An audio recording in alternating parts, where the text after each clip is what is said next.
Hello and welcome to this month's Heart Bunch video. We are the Heart Initiative with Utah State University Extension, and today we're going to talk about ways to refuse or limit your alcohol intake. To start, let's look at some statistics from Utah. According to the Utah Department of Health and Human Services, Utah is ranked 7th in the nation for alcohol poisoning deaths. In 2022, there were about 2 times more Utahns engaged in binge drinking versus heavy drinking in the past 30 days. But recent data from the CDC shows the majority of adults, so 7 out of every 8 adults, do not binge drink.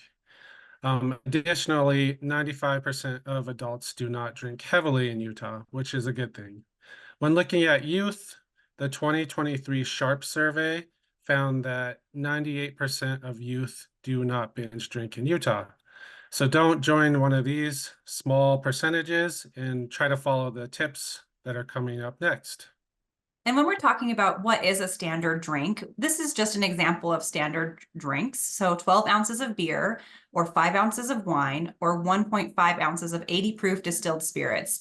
The National Institute of Alcohol Abuse and Alcoholism defines binge drinking as a pattern of drinking that brings blood alcohol content to 0.08%, which typically means about 5 or more drinks for men and about 4 or more drinks for women in a 2-hour period. They define heavy drinking as consuming 5 or more drinks on any day or 15 or more in a week for men. And for women, it's 4 or more any day or 8 or more during the week for women. SAMHSA, as you can see, defines it a little bit differently in this chart. So know what your body does and how your body reacts to different alcohol as well. Stay in that large percentage and don't drink.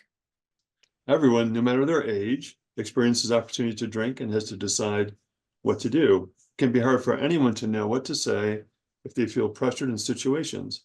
So in this video, we'll offer some things you can do and say to refuse or limit your alcohol intake. It might be hard the first few times, and each situation will be different. But the more you practice saying no, the easier it becomes. When things get a little hard, remind yourself of the reasons you're making this change. Avoid long explanations and vague excuses. Be direct and don't hesitate. Keep responses short, clear, and simple, and practice ahead of time if you need to. Things you can say are no, thank you, no, thanks, I don't want to. I'm cutting back, not drinking right now to get healthier, to take care of myself because my doctor said to. One of my favorite tips is to have an alcohol-free drink in your hand if you're cutting back on alcohol. Most people won't offer you something if they see that you're already holding a drink.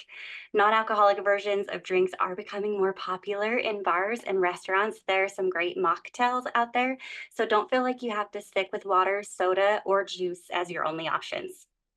Another tip is to keep track of every drink you have, and if you're cutting back, stay within your limits. Also, you can drink a glass of water between each alcoholic drink just to avoid consuming too much. Another tip could be to ask for support from other people to help cope with temptation or plan a way to leave if you are trying not to drink if the temptation gets too great. Some potential reasons, whether they're true or not, that you can give are that you have to be at work early, or you have a breakfast date with a friend, your babysitter has to leave early, or maybe you're taking a medication that can't be mixed with alcohol. You also can ask others to refrain from pressuring you or drinking in your presence.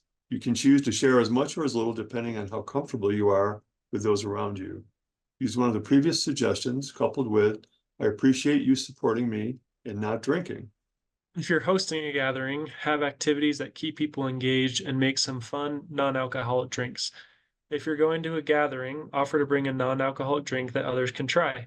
That's one way to ensure that there's something you can drink too. And finally, if you find that alcohol is present in many places that you normally attend, you just might want to consider avoiding them until you feel like you can go there without drinking.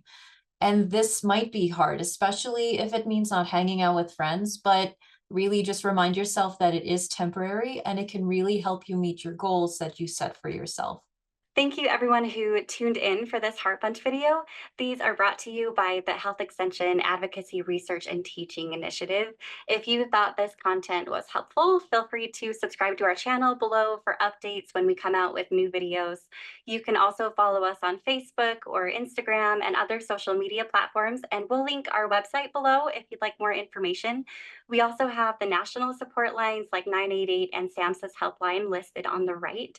So please use them if needed. And thanks again for joining.